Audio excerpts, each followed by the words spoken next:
Ok, vamos mergulhar no material que a gente recebeu.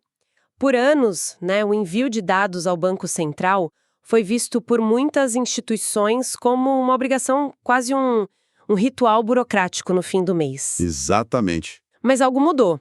O regulador parece que perdeu a paciência com informação de má qualidade.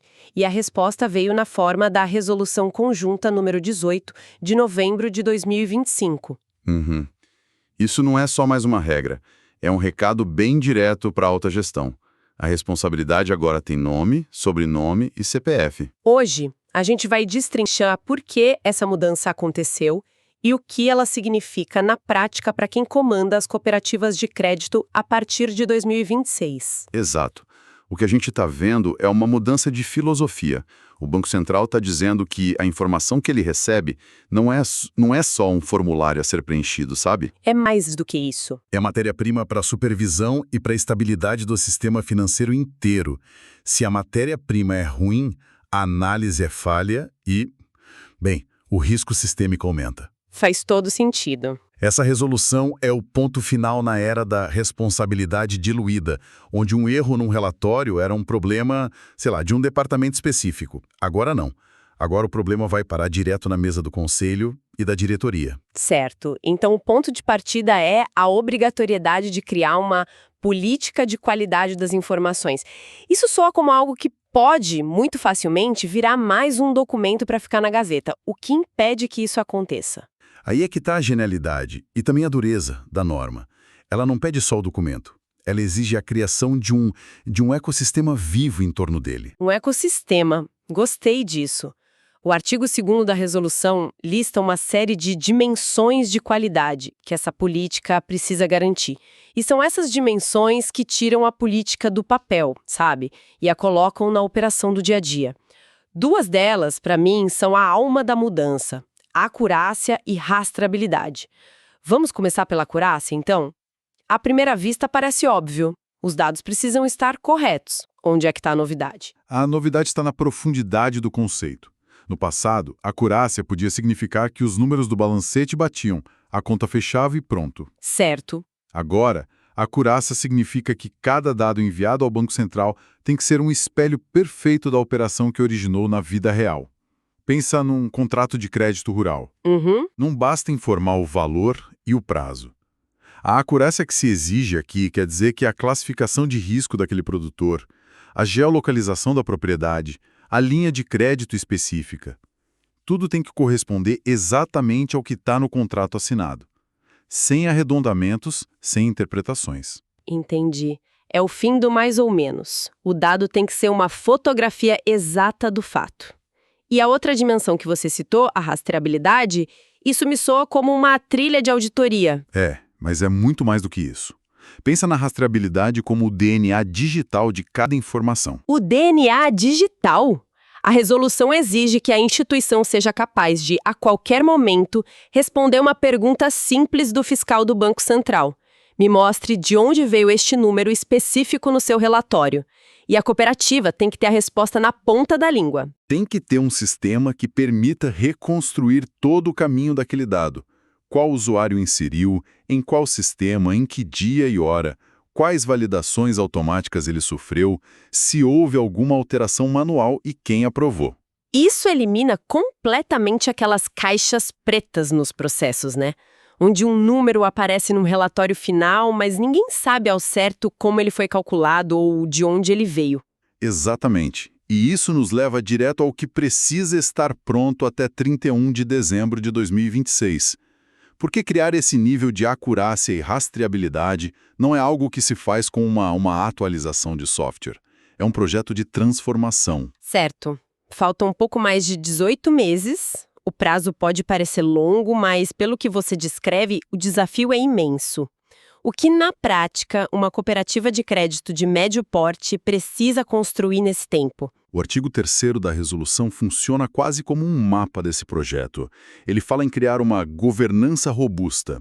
E aqui, governança não é só desenhar um organograma, sabe? Não mesmo. É definir sem margem para dúvida quem é o dono de cada informação ao longo do seu ciclo de vida.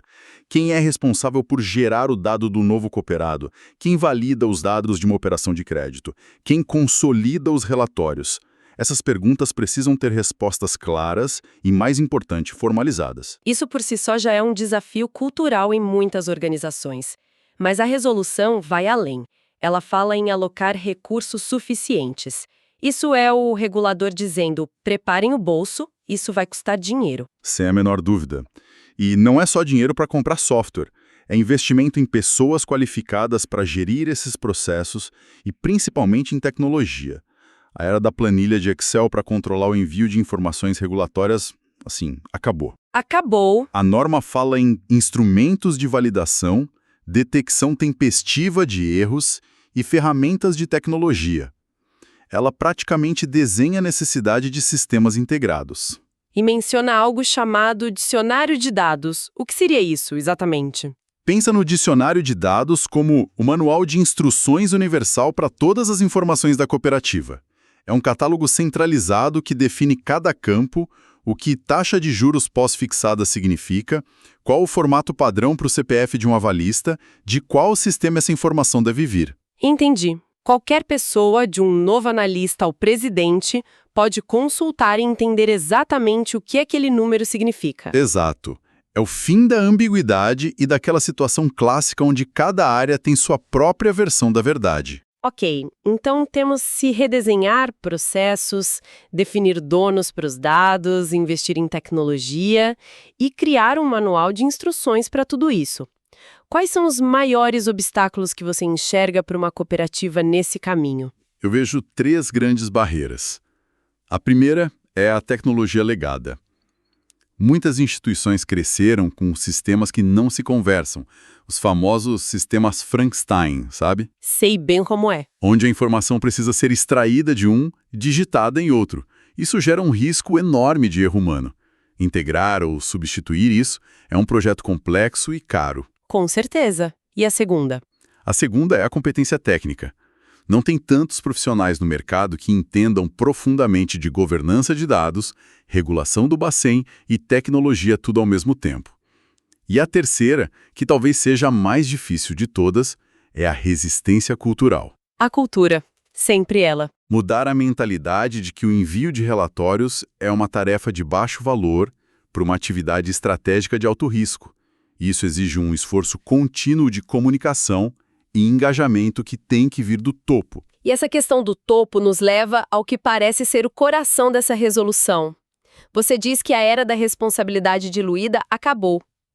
Como é que a norma formaliza isso? Esse é o ponto nevrálgico, onde a resolução mostra sua força e o seu verdadeiro propósito. O artigo 4º é um divisor de águas.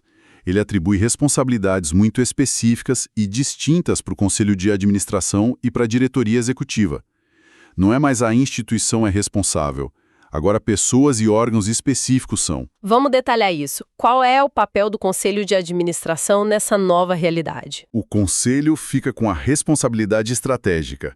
Ele tem que aprovar a política, tem que revisá-la anualmente e, o que é crucial, garantir que os recursos necessários sejam liberados. Ok, mas a atribuição mais impactante está no texto.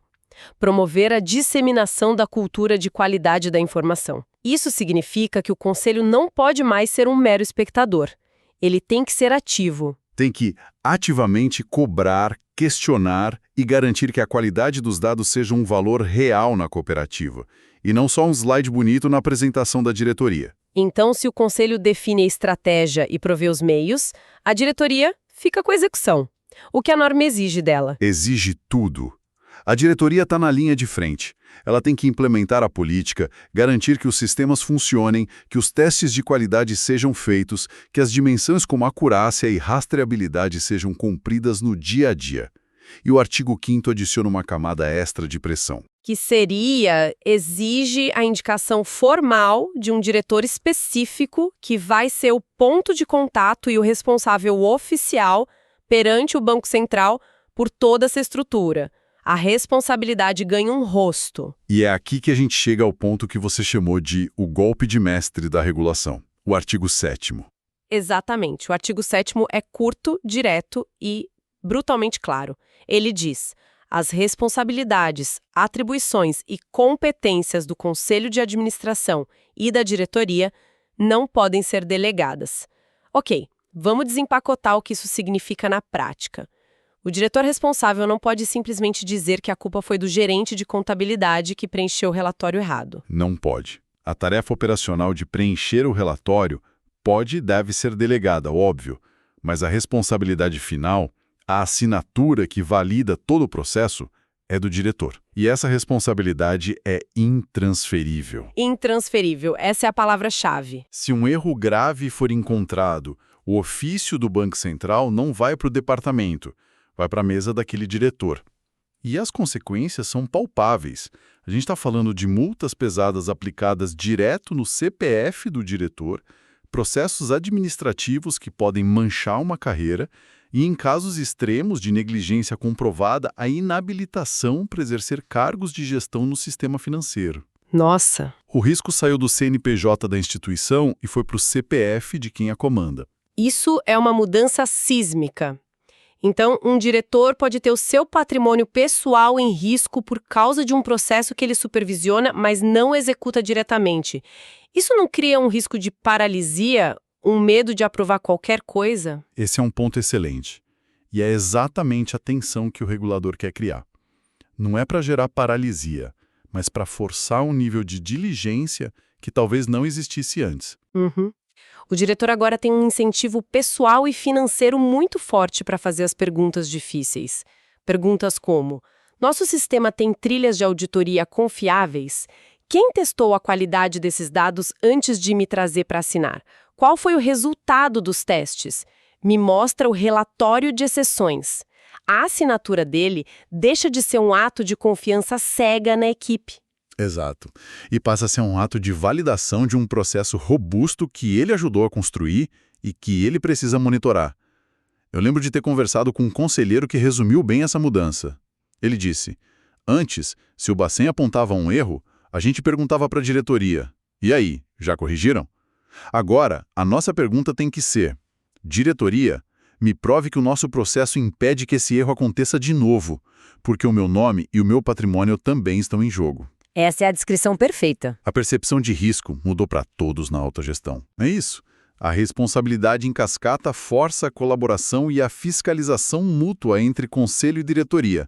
O conselho fiscaliza a diretoria para se proteger e a diretoria implementa processos rigorosos para proteger a si mesma e ao conselho. O objetivo final é criar uma organização onde a qualidade da informação é tão importante quanto a saúde financeira. Ok, vamos amarrar as pontas. A partir de 2026, as cooperativas de crédito não precisam só de uma nova política, mas de uma nova cultura.